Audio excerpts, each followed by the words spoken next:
Bill Nye the Science Guy.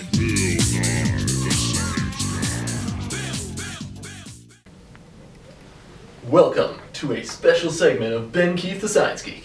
Today on the show we have resident expert Jacob Macneill here to talk to us about our enantiomers. Take it away, Jacob. Thanks, Ben. So, enantiomers occur when a central atom has four different groups attached to it. We assign each group a priority based on a set of rules that we've already seen before. Using these priority rules, we can assign the following priorities: 2, 3, and 4. Now it's important to note that in order to get the correct enantiomer, the lowest priority group has to be in the back of the chirality center. So we're going to draw an arrow going from 1, 2 to 3. Now it doesn't matter that we bypass 4 because it's our lowest priority and it's in the back. So this circle goes in a clockwise direction. This is the R enantiomer.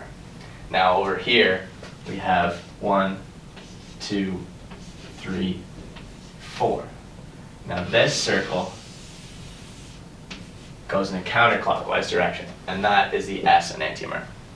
Some people find it helpful to note the shape of the letter in determining the enantiomer.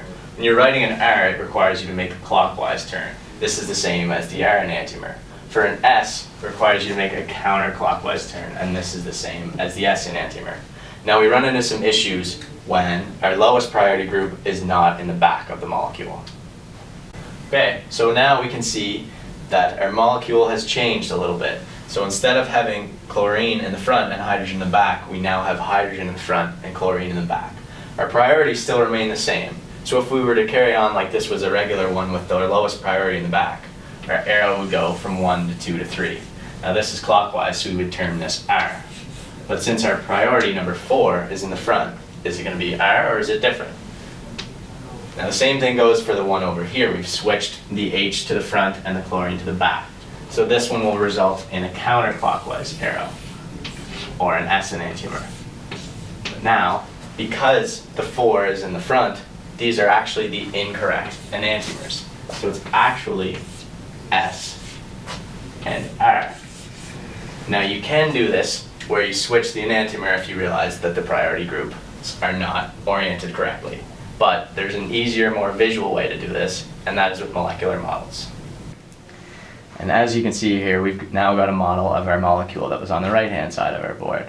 Now again, on the board, our molecule was oriented like this, where the hydrogen was pointed out front, our lowest priority group. So as we know, that's not the way that we want to have it oriented to get our priority rules correct, to get our enantiomer correct. So we can rotate the molecule so that our lowest priority group is in the back. Now this results in a priority group ordering of 1, 2, 3 for a clockwise rotation or an R enantiomer. It seems so simple for molecules like this, but what about ones like this? Don't be scared of complex molecules. First, we need to find our chiral center, the atom with 4 different groups attached. In this molecule, it's this carbon right here. Now we need to assign priority to each of these different groups using our priority rules. So our first priority group is going to be this group, based on the double bond O. Then this group will be group number 2, this will be priority 3, and our hydrogen will be priority 4. Now again, we rotate the molecule so that our lowest priority group, the hydrogen, is in the back, and we create an arrow from priority group 1, 2 to 3. So this is going to be 1, 2 to 3, a counterclockwise arrow, so that will result in an S enantiomer. But what about molecules with more than one chiral center?